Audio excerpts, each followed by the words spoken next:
Hey, this is Steve Bloom, and you are listening to the Geekcast Radio Network. You're tuned in to Steve Megatron on Altered Geek. Hello, and welcome to Altered Geek. I'm your host, Steve Megatron Phillips, and joining me on this endeavor into the great beyond that's geekdom, Mike, the Birdman Dodd, who has a hovercraft full of eels. That's a running gag this week if you listen to Nerds of the Third Power. That's funny. I remember when I rebuilt their website, and they've never used it. Oh. They rejoined Twig. Oh, well. All works out in the end. It all comes out in the wash. Yeah, they came back home. The website still works, but yeah, it's funny. So yeah, for those that are following, this is also simulcasting on Twitch. So yeah, if people want to listen live, otherwise it's live on the podcast feeds on Fridays. Ooh. Yes. So you get it like 3 days early. Well, ain't you goddamn special. Holy shit. I am. Yeah, just like a couple weeks ago, I did a live stream of, I played Pokemon Yellow, and then I switched to, because I have my OBS streaming software set up to have different scenes. And I had all these games like pre-set up, like emulation-wise. Mm-hmm. And I switched to my Sega Genesis one. And played Mighty Morphin Power Rangers the movie and beat the whole game during this session of the Good stream. times. So, and then I played Streets of Rage. So, yeah, that was fun. So, it's been a while. It has been. I have been incredibly busy with stuff with Twig. I've been trying to get the Cambridge Chronicles crew together. It's just schedules have been so misaligned this last little while due to some of my guys' work schedules. Like he'll work days and then randomly he'll get a weekend off, but he has family obligations. And it's not him, my other co-host. He's got a wedding coming up, so he has to get ready for that with his brother. So it's been kind of hectic and chaotic. So that's a little bit of behind the scenes there. Hopefully we're going to get some stuff done this week, because now that we record almost exclusively over Discord, we're discovering if we can't get together to play, we can just play over the server, and the audio quality is actually better than it is in person, which is really a surprise. Other than that, I've been playing some games for review right now. Funny story. So my wife wanted to get me something for our anniversary, which is coming up in July. And I said I wanted Mortal Kombat 11. I didn't know whether I was going to get the game for review. So normally PR companies send me games for review. I get them for free, party on, I get them early. I wasn't supposed to get Mortal Kombat 11. So I went out and got the collector's edition for my anniversary. My wife's like, hey, happy anniversary. It's just coming early, party on. So yeah, today rolls around. Hey, Mike, here's your Mortal Kombat 11 code. Cool. You couldn't have told me this yesterday and saved me some money. But that does mean that there now are 2 people reviewing the game on the site. So that's that'll be interesting. I'm actually currently playing through it right now. Literally before we were recording, I'm about halfway through the story mode right now, which is really cool. Featuring Chronica and timelines colliding since the 2009 Mortal Kombat reboot on the PlayStation 3. Really, really good game series. I'm actually really impressed by it so far. Also, Days Gone and The Police are going by my house, so that's fun. I think of what else have I been playing. I played Power Rangers Battle for the Grid. Don't buy that game.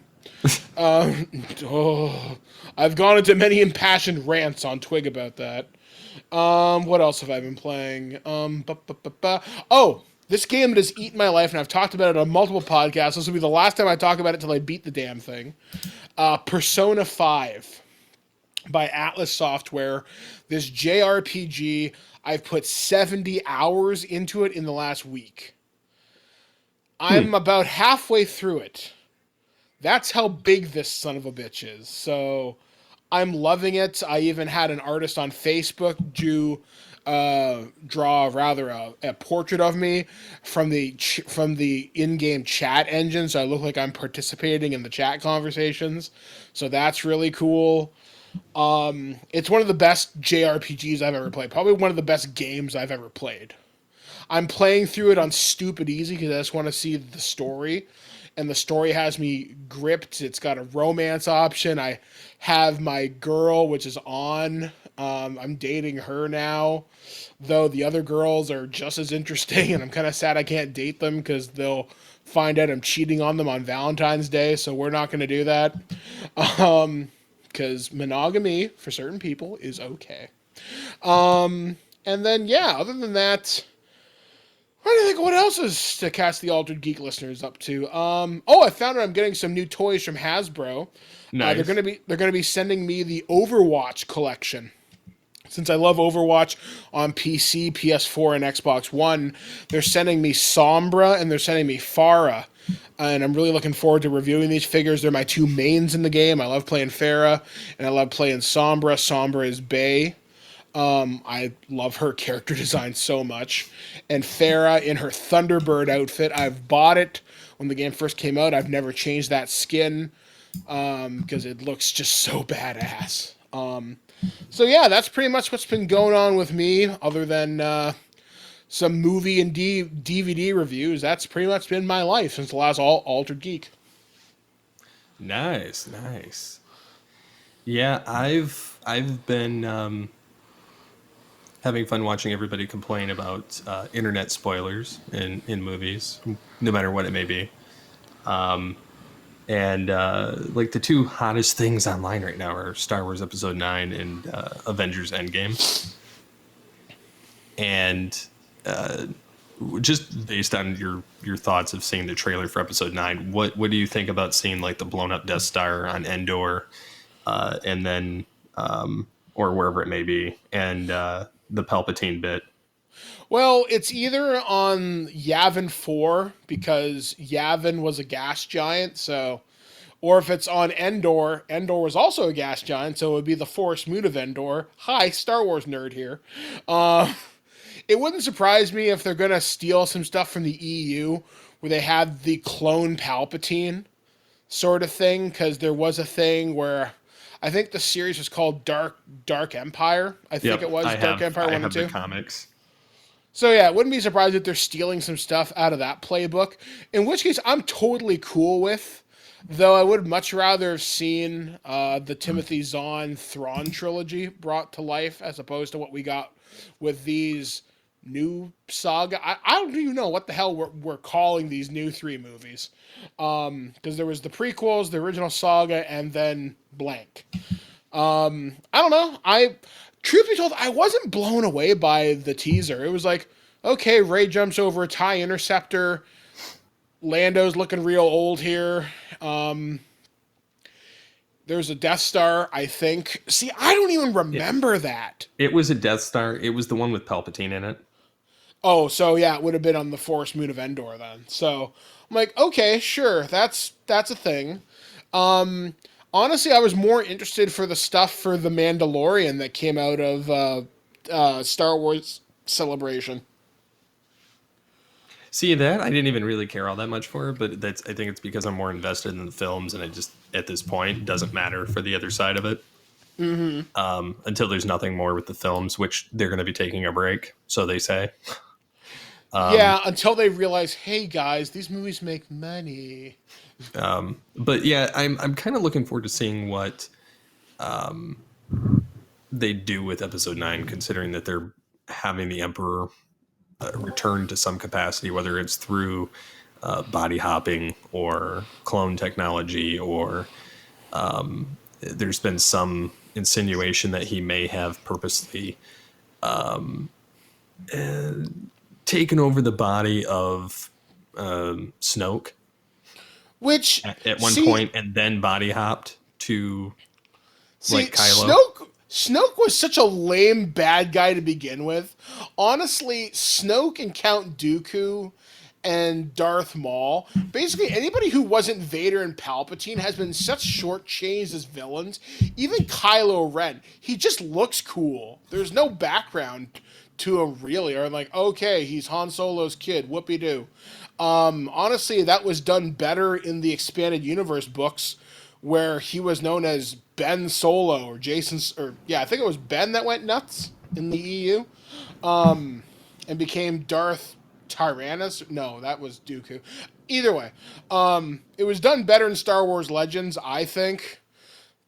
I don't know. The whole Yuzon Vong War thing was pretty freaking stupid. I think we're gonna find out that maybe Rey is Sidious's kid, or Obi-Wan Kenobi's. I think that they're gonna show that she's the unspoken of twin of Ben Solo. See, I'd be okay with that. I don't know, like, because they like to play with the half truths thing, and so like they're even insinuating that Palpatine technically isn't Palpatine. Mm-hmm. They're even saying that he was because he told everything in Star Wars is from a certain point of view. Even Obi-Wan says it, and Palpatine says it when he's talking to Anakin, and so that he tells the story of Darth Plagueis and kind of mentions that.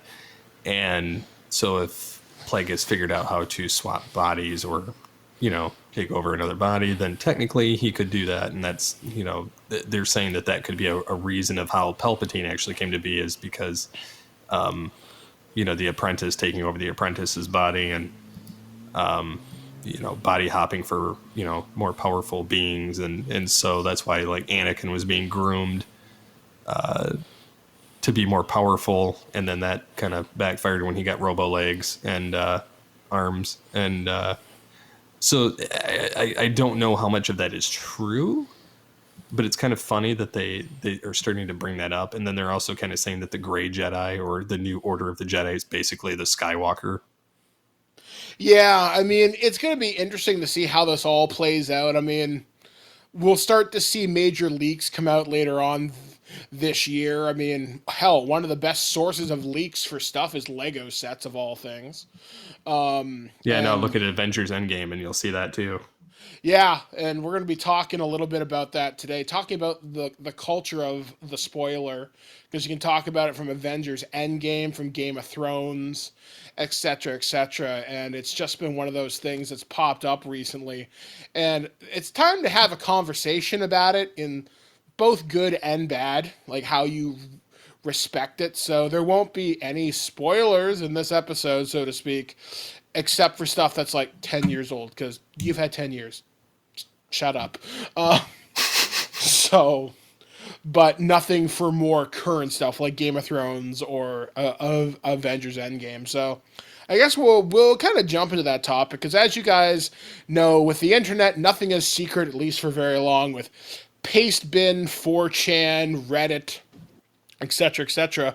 A couple of weeks back, or about a week ago anyway, someone at an screening in Dubai, we think, leaked some pretty major moments from Avengers Endgame, had it posted up on YouTube and Instagram and Dropbox, and posted it on Reddit for people to see, and it spoiled and revealed some pretty major moments for the movie. And I'm pretty sure somebody at Disney got a phone call in the middle of the night saying, hey guys, shit, and dealt with that. And then most recently, Game of Thrones Episode 2 was leaked 6 hours early on Amazon Prime. And hell, even the first episode, Winterfell, was yanked off the web server by hackers 15 minutes into the premiere. And even that episode alone was pirated over 54 million times across the world. 10 million in India, 5 million in China, not including the 17 million that watched it in the United States alone.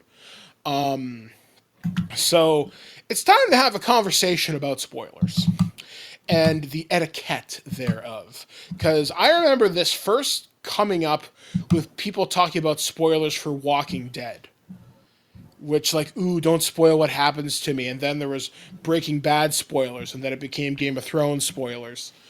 And then movies started picking up a thing like with the whole Marvel thing, with don't spoil the end credits scene and stuff like that. And with Avengers Infinity War, it really picked up steam with people saying, well, what's going to happen? Who lives? Who dies? And people really got invested with it.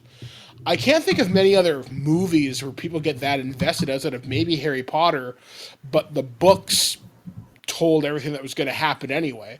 I guess if you read the comics, you know, but the comics for the MCU stuff, it's based upon very loose ideas and general plot lines in those comics. They're never a straight up adaptation of the particular storylines. So, where do we go from here? It's kind of difficult to say because for something like Snape kills Dumbledore, but with a noble motive. Okay, that happened in back 2011 or something, or some shit like that. It was a while ago. Yeah, because I remember I went to go see Deathly Hallows Part 2 for my bachelor party. So I've been married about 7 or 8 years now. So something like that. You sound like me. For my bachelor party, I went and saw Star Trek 2009. Yeah, I went to go see Harry Potter and then I went to the strippers. It was awesome. But yeah, and then people like say, "Oh, don't spoil how it ends." Like, well, you know the good guys are going to win. But at the same time, for those who haven't read the books, I can see where they're coming from because the books have been around since the late '90s, early 2000s. And I remember people were like, "Don't spoil the book online" when the Harry Potter books started getting super, super popular, and people were going to midnight launches for them. And then, like I said, with the culture of Breaking Bad and Walking Dead, how do you define spoiler? Like, what's the accepted wait time? Do you wait a day? Do you wait 3 days? Do you wait a week, 2 weeks? Or do you not say anything at all? And I've noticed people doing this for attention more so than anything. They'll find a spoiler for something. I saw this on a friend of mine's Facebook, and she's like, well, I've already halfway identified them. So this person posted ...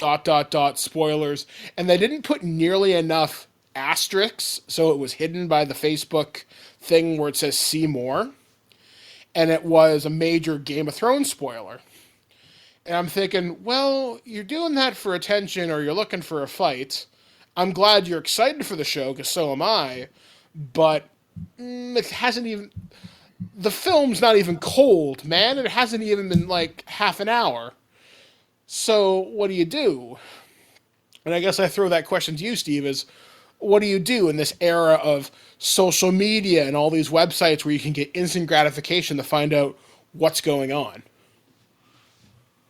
See, it's kind of difficult because when you look at the fact that we have social media, that we have all those digital communication compared to what we used to have, it's made it so much easier to get these leaks or this information than it's ever been possible in the past. And I don't know, it's kind of hard to police it unless you really have some like serious repercussions for these individuals that are working in the industry. And I know that they have to sign NDAs and, not going to, give out any information, not going to do this and that.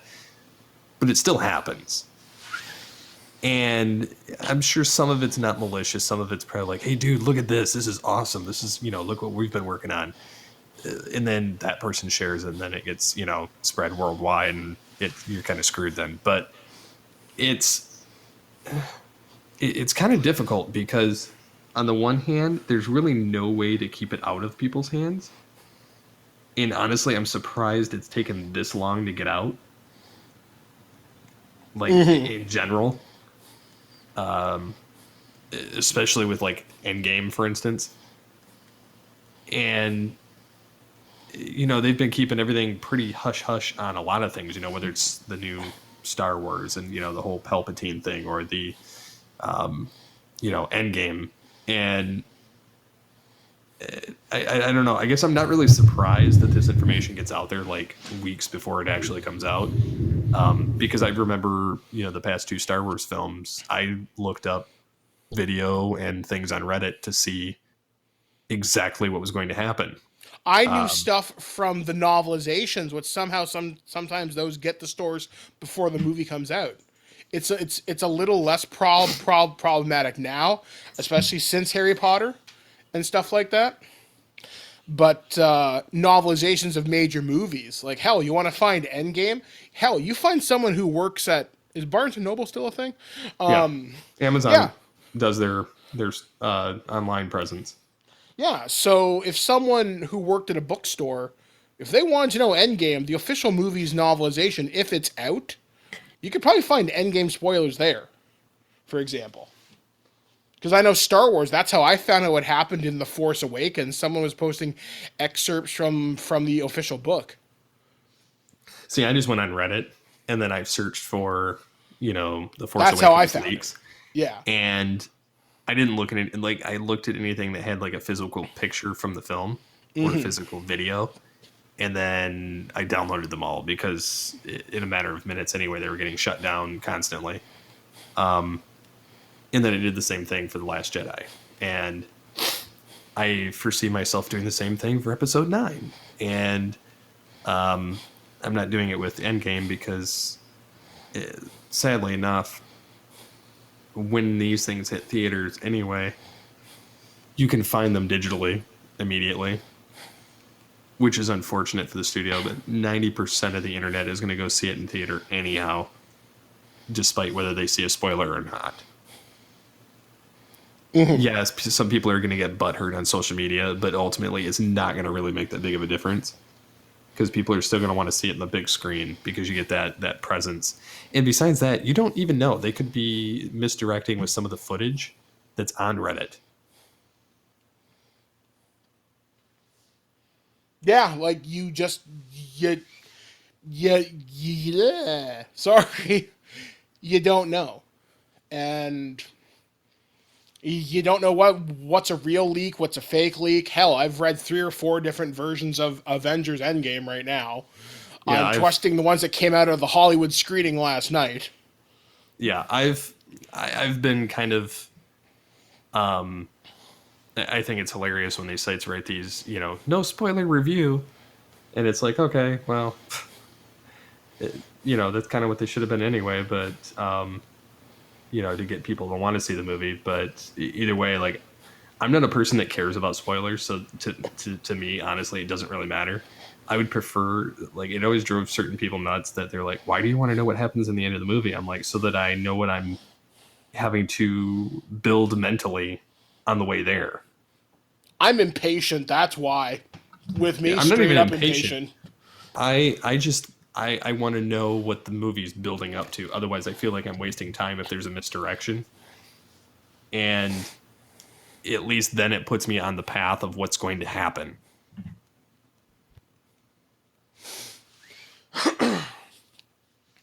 Yeah, like for me, for example, I seek out Game of Thrones spoilers specifically so I can be emotionally ready.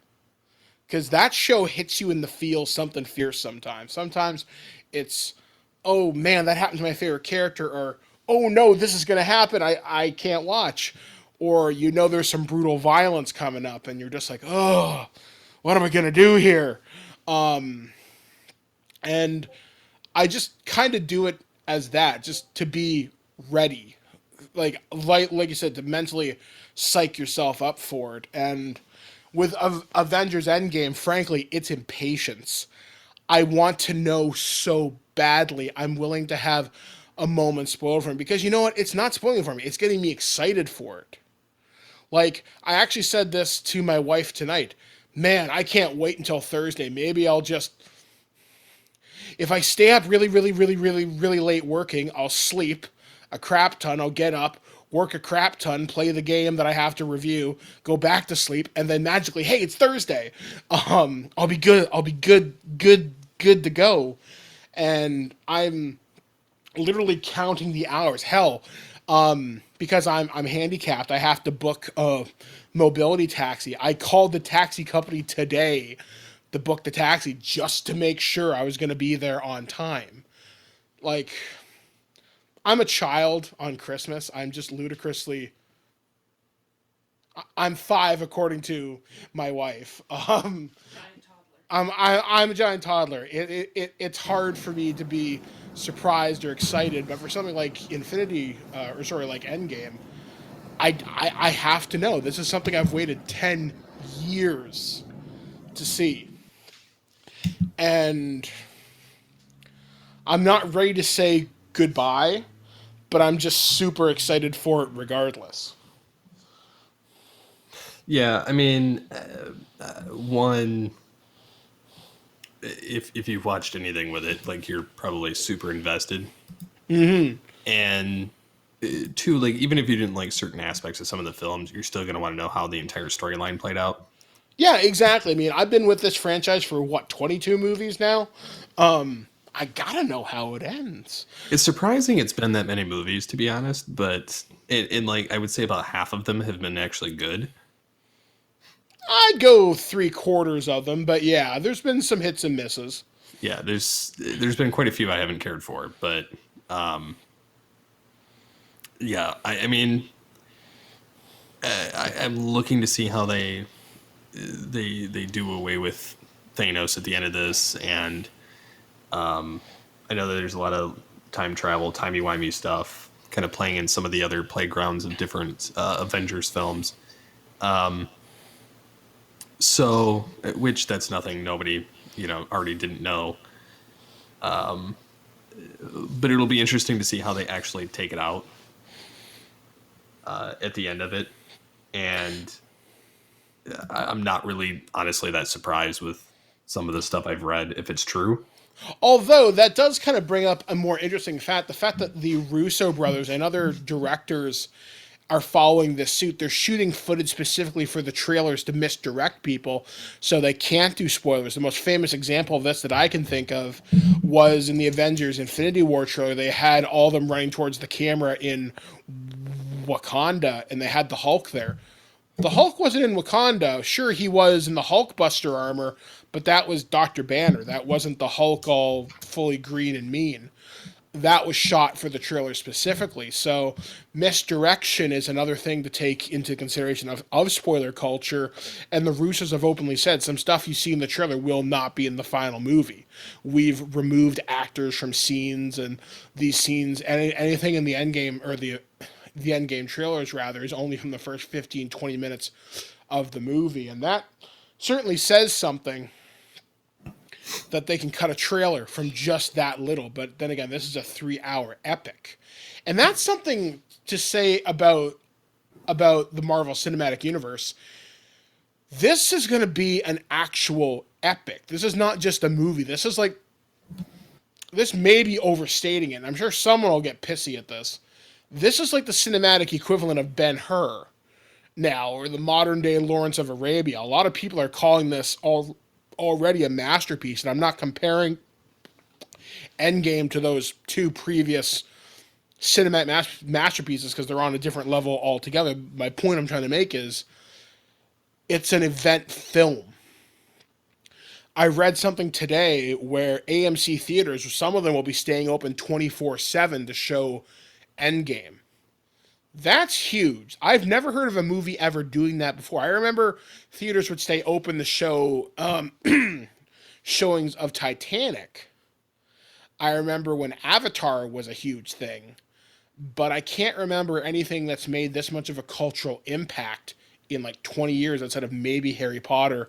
You could make an argument for the Twilight movies, but not on the same level. Like basically where people are ravenous to find out what happens next.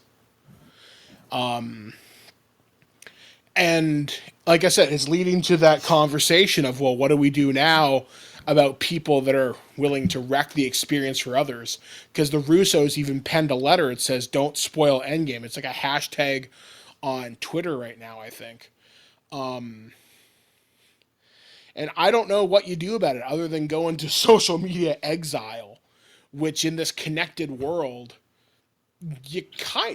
sure you can, but then you're cutting yourself off from your friends and family, and I don't know how viable that is either. So yeah, I mean, I've seen people that have put filters on their social media. I know of people that do this. I honestly just don't care. Yeah, And I follow enough people that there's enough stuff going down my feed. I normally don't see anything related to Marvel. It's mostly Trek. yeah. With me, I see everything because I have like 4,000 something followers on Twitter. I got something like 2,000 on Facebook. So I've got a pretty wide cross section of people, and I'm bound to see something. So you know what? I gave up that dream of not being able to see anything. Sure, I could mute certain words, but I'm not going to go through the effort. I mean, I was upset in The Walking Dead when I found out a certain character died back in season 4 or 5, I think, and someone spoiled it for me on Facebook. Hell, even AMC spoiled it. I can't remember what season it was, but they were like, "Goodbye, Beth." And Beth is a character. Sorry if you haven't caught up on Walking Dead by now. Not my fault. Not my problem. She dies pretty early on, but how she died was kind of a shock. And AMC, within 12 minutes, had a thing up on Facebook where it says, "Goodbye, Beth. We will remember you," or whatever. And people were pissed at that. And I got to thinking, people on the West Coast have got to have it rough because we see everything here on the East Coast first. I know that's going to be terrible because it's always like an hour or two like buffer between. Yeah. And we're sitting there just live tweeting everything. Exactly. And that sucks because, especially in this era of Game of Thrones and shit like that, like, people get pissed. I've seen people end friendships over this. I've seen a lot of people get mad at each other, even people that we podcast with or have in the past. Like, they've gotten mad at like Blanchard for posting something, or like I've always been pretty decently careful not posting anything until after. Like, I'll make like the most vaguest possible commentary of something. Like, what was it? When the finale for Trek Discovery, and I can say exactly what I wrote because it's not spoilery. I said it was the best of Discovery so far.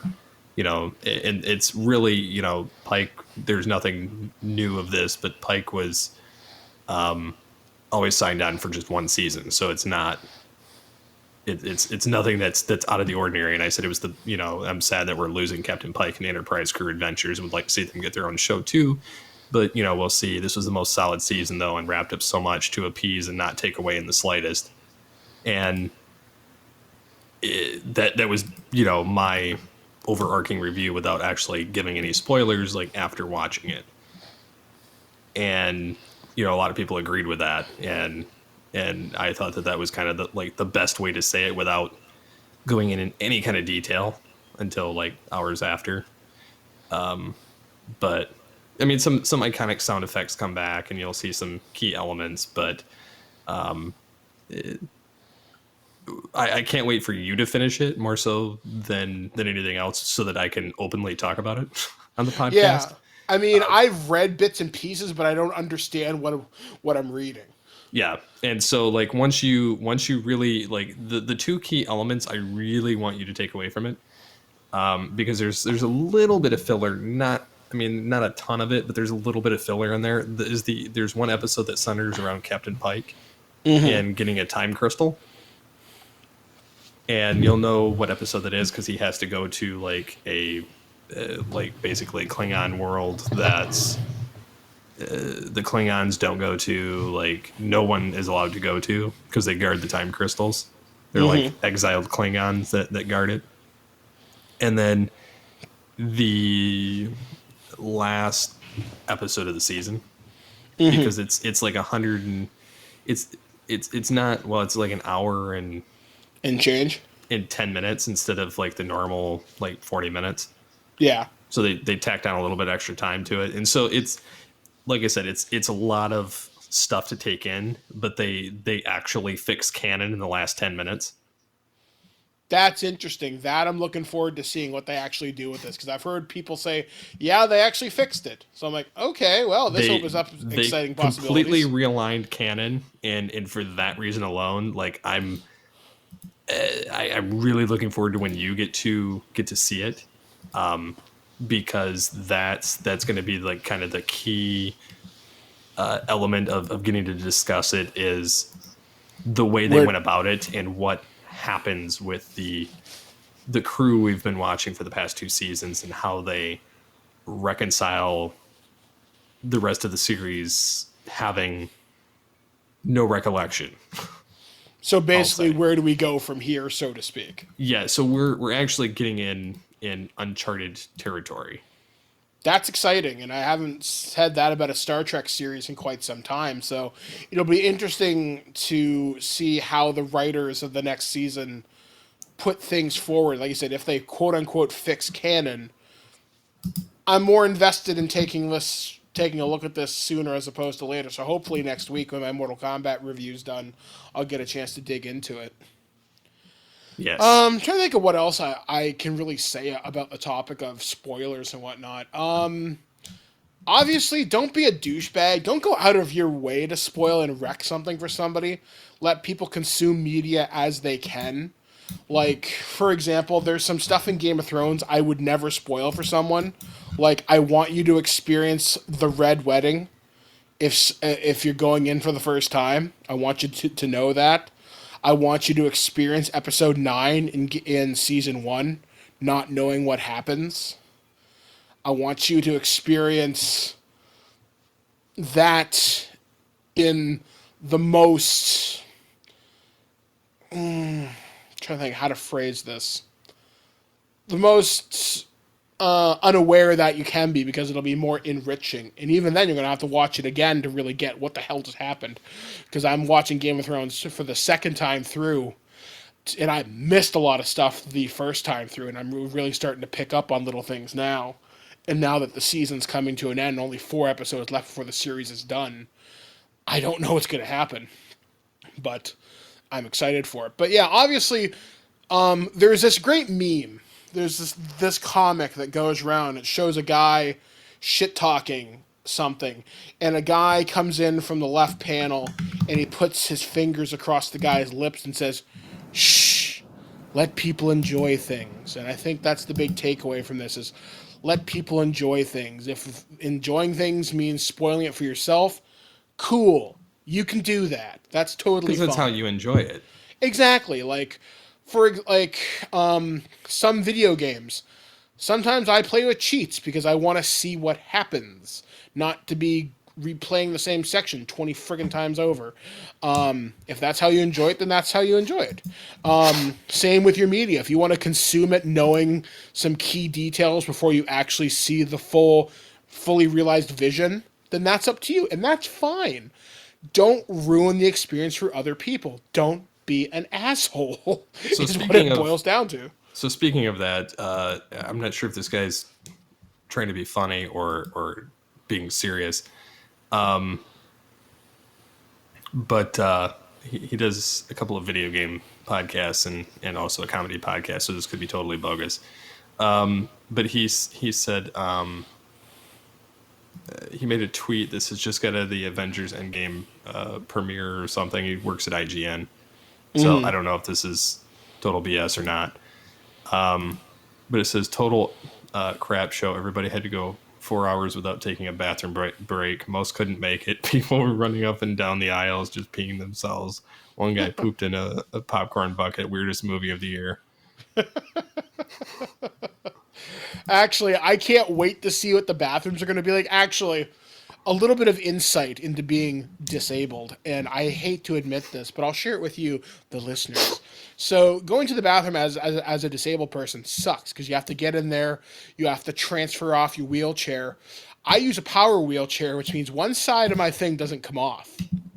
I think that's the side the toilet is on, and normally I'd be able to pivot with both legs. Like sometimes people who use wheelchairs, sometimes they can use their legs, sometimes they can't. Everybody's differently abled. That's not the point of this conversation. Point of the matter is I can pivot mostly. So I'm not sure whether I can use the bathroom at our particular theater. So literally, I'm treating going to the movies as if I'm going to the doctor's office. That means I'm watching what I eat the day before, I'm watching what I drink the day before, and I'm gonna treat it as if I'm going to the doctor's. Like, okay, it's a fasting day. As long as I don't get into diabetic trouble, I'm good to go. I won't have to go to the bathroom at all. I'll worry about eating later. And that's so I can avoid people running past my wheelchair or shoving me out of the way, which is a possibility, to get to the bathroom after Endgame, because 3 hours and change, you better believe those bathrooms are going to be full of people going number one and number two. And according to Kevin Feige and the Russos, there is no good time during Endgame to go to the bathroom. So I'm not missing it, and I'm certainly not going to pay again to see it if I don't have to. So good luck to people pooping in popcorn buckets and peeing in like pee bottles. Because you know someone's going to do it. You know this is going to happen. Yeah. Someone is going to go to Avengers. Actually, hell, there's that marathon that happened this past week with all the movies leading up to Endgame. You know someone's worn a diaper. It's happening right now.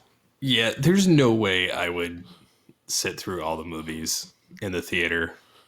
I could maybe do, if they showed all the Avengers, like Avengers 1, Age of Ultron, Infinity War, Endgame, I could do that. But all 22 movies? Nah, man, I'd probably tap out after the first Avenger. I'm actually kind of curious to see how far I could go, but I also don't want to die. I honestly don't really want to watch all of them.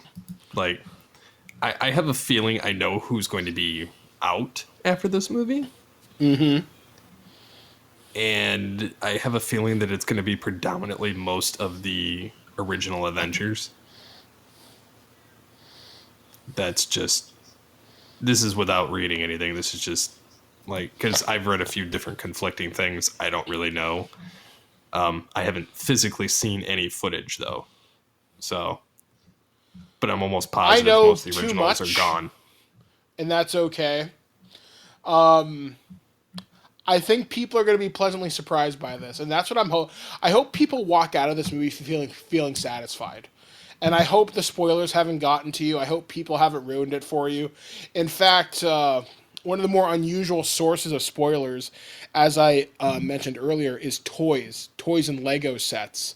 A major thing got spoiled on Reddit the other day because it was a toy shot from, I think it was a local Target, where they'd put out some of the Endgame stuff a little early. And if you know what you're looking for, that's, so that's how they get around that. Yeah, it's a pretty big friggin' spoiler, and street dates exist on stuff for a reason. So you don't get stuff like people going to Borders and just buying the novelization and telling you how it ends anyway. So I guess in conclusion, my point of this is, don't be that guy. Be a good person. Let people enjoy things. I mean, if you want to share your excitement with somebody, make sure they're of a like mind with you before you say, hey, guess what? Did you know Darth Vader is Luke's father? You know, don't be that asshole. You know what I mean? Mm-hmm. And don't be a guy who purposely spoils it for everybody else just to be edgy and cool, because you know what? Surprise, you're not. Don't be that guy. No one likes that guy. That guy gets kicked in the balls more often than not. That is true. But the other thing is I did find it funny that the only one to get a script was Robert Downey Jr., like the entire script. Well, yeah, because you're not going to trust anybody else off that set, so. Well, yeah, especially, the only other one I could see them trusting would be Chris Evans. I could see them, Chris Evans and maybe Jeremy Renner. But you ain't trusting Ruffalo and you ain't trusting Holland. They both got big mouths. Yep. Maybe Chris Hemsworth. Maybe. He's a little cavalier, but maybe. Actually, I have a feeling like he'd give something away. Have you seen the Jimmy Fallon thing yet? Which one? He did We Didn't Start the Fire, but with the Avengers. It is No. single-handedly one of the most brilliant pieces of tie-in marketing I have ever seen. They basically do the MCU, the entire timeline, to We Didn't Start the Fire. And it's got everybody there singing along with it. And it's cut together so well. It looks doesn't surprise amazing. me because during Infinity War, they did the Marvel bunch, like the Brady Bunch on Jimmy Yeah. Fallon. Like, seriously, when this episode post goes up, if you can link the Jimmy Fallon thing, people will be surprised because it's so well done. In fact, I'm going to watch it after we're done podcasting here because that's how much I enjoy it. Like, it's so beautifully well done, and it ends with a tribute to Stan Lee, which I still can't believe he's gone, but at least his final cameo is here. It makes it so fitting, too. Yeah, especially for the end of an era. Mm-hmm. And I would hope, I'm hoping against hope that the cameo for Spider-Man Far From Home, I hope they got Ryan Reynolds for a day just to do a shot as Deadpool, even if it's just him just walking down the street or something. Something goofy like that. I'd totally be okay if Deadpool to start showing up. or him just walking up and going, "This isn't my movie. Yeah. But I'm in their universe now." Yeah, I don't belong here, kids. But don't see my movie unless you're 18A. Something like that. See, I think that'd be really cheeky and funny. Well, I think it would be funny if he did like almost like a Wayne's World thing, and he comes up and he says, "This isn't my movie, but I just thought I'd show up here since Marvel bought Fox," and then just See, starts that'd be going, great. and then just See- kind of goes away. See, Marvel, steal this idea. It's great. What else do we got to talk about? I think that's pretty much about it. Well, there's the Stranger Things creators Oh, heading to trial for alleged plagiarism. well, that's a dangerous word. Come Hollywood. Plagiarism. Yeah, they, and this was posted. I'm trying to find when, April 18th. So I don't know if there's been anything that's been updated since then. But they more or less got into like a fight with this Charlie Kessler or something, who alleged that Stranger Things is based on a feature film script titled The Montauk Project, set in the New York town, which basically covers a lot of the same type of things. And yeah, so there's like some fight going on with that at the moment, claiming that the guy had submitted ideas to to them for something with that pertaining to that particular film or project or something, because somehow they were tied into it. And yeah, so they were battling it out in a trial, where it's a lot of back and forth, but ultimately I think Netflix, because it has bigger dollars, is going to win. Mm-hmm. I just thought it was kind of interesting that whole thing was there. But on the plus side, I saw a trailer for Will Smith movie today, the Gemini Man. Okay, what is that about? It's an Ang Lee directed sci-fi thriller, which features de-aging CGI. Okay. So basically, they dropped this trailer, and it's where Will Smith plays not one leading man, but two. And it's a Paramount movie. So he's an assassin who's being targeted by someone who can seemingly predict his every move. And it turns out that it's a younger version of himself. And they used a de-aging CGI to make him. He basically looks like Will Smith from Like the Fresh Bad Boys? Prince. The Fresh Prince. Weird. That's cool. And I was like, they give him like a softer voice and everything else, but the de-aging actually looks really good. And I was kind of surprised because the last time we saw de-aging, even by like Disney standards, like they tried to do Princess Leia in They Rogue did it One, for and it looked Looper, terrible. didn't they? But there's What's been that? more stuff since then. Well, they've done that was like the most recent thing that Disney used it for. They used it in Cap Civil War, and Robert Downey Jr. looked kind of cheesy going back to his '80s look.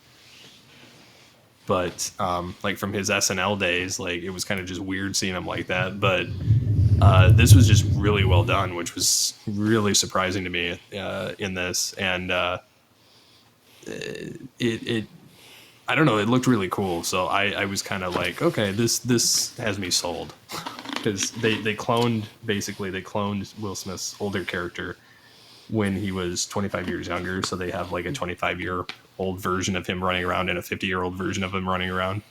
And like Clive Owen's character says, he cloned him because there's never been anybody like him.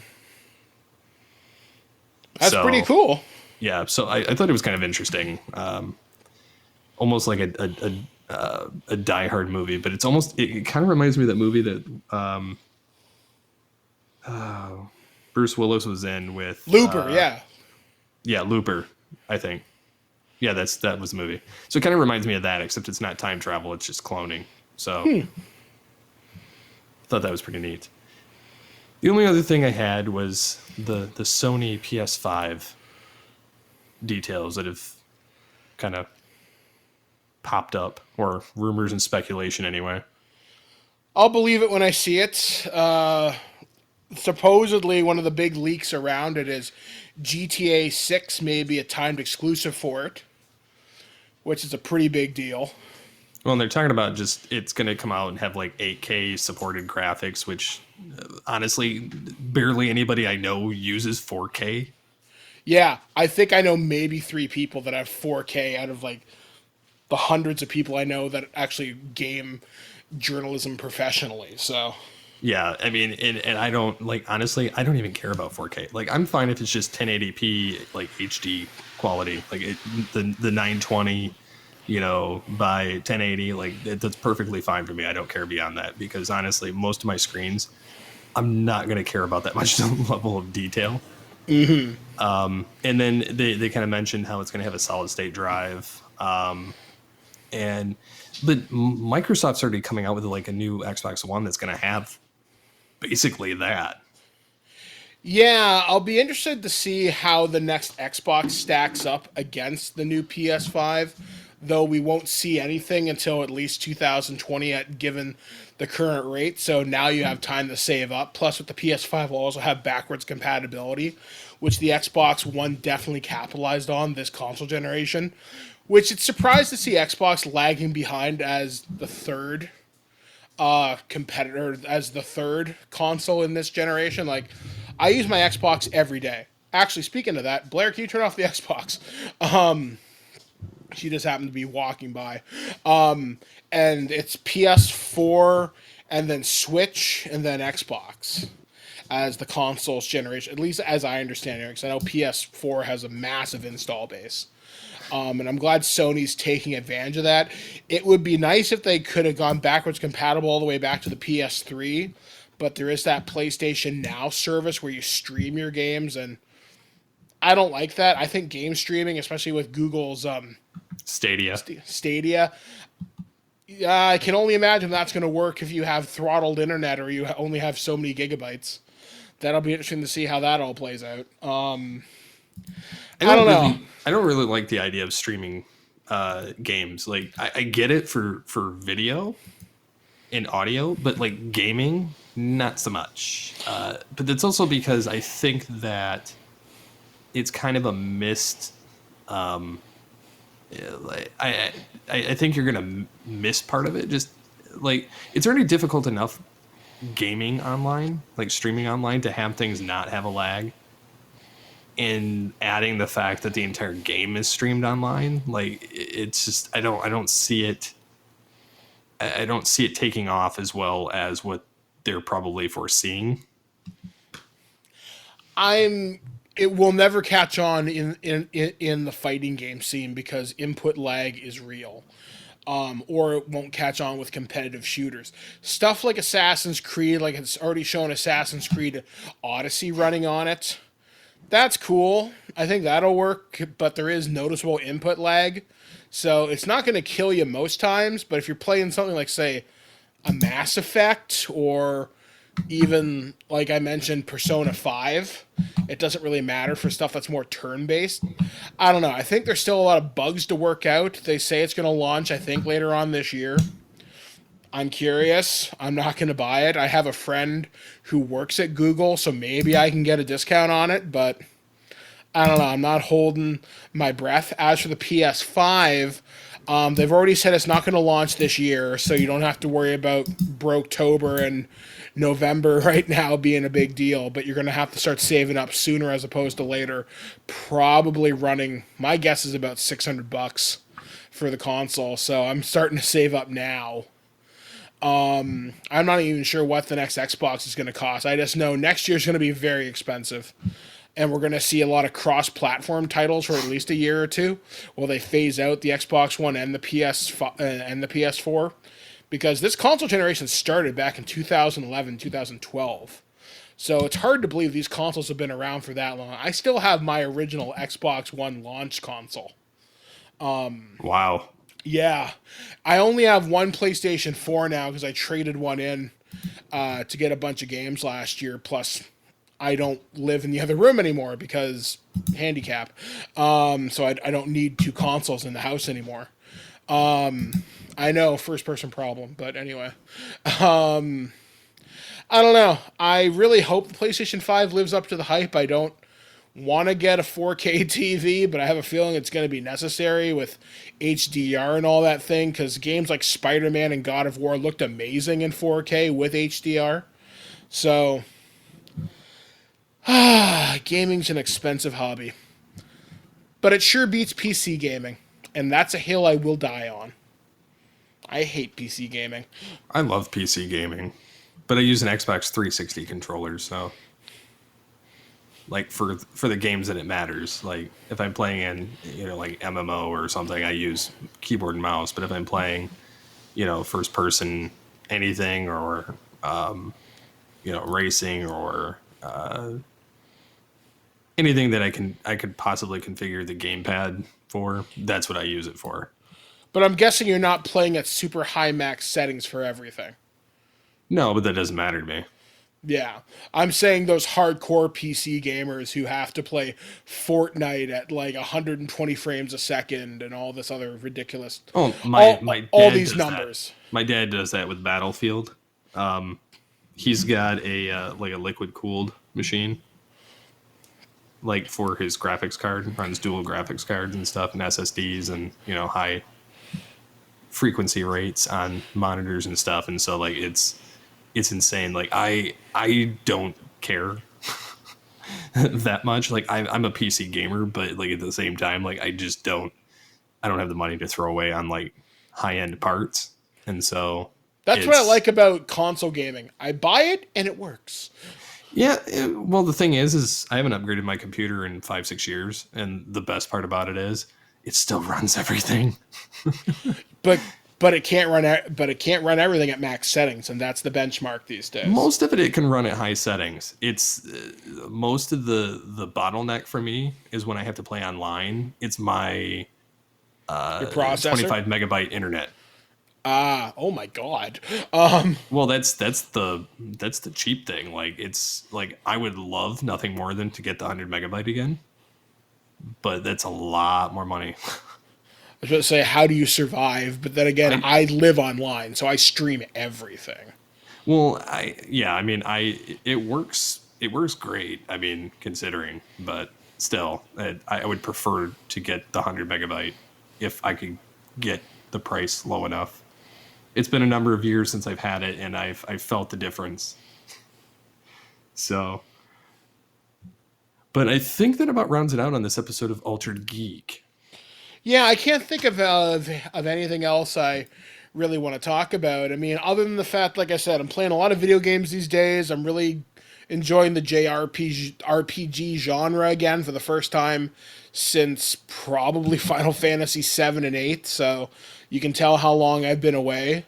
It's definitely not a Western RPG. So hopefully I'll have my review of Mortal Kombat 11 out in like a week. I'm going to finish story mode after I get off the podcast with Steve here, and then hopefully I'll have a gushing review of Persona 5 at some point in the next 2 or 3 weeks. So anyway, that's going to do us for here at Altered Geek. So for Altered Geek, we have been Steve Megatron Phillips.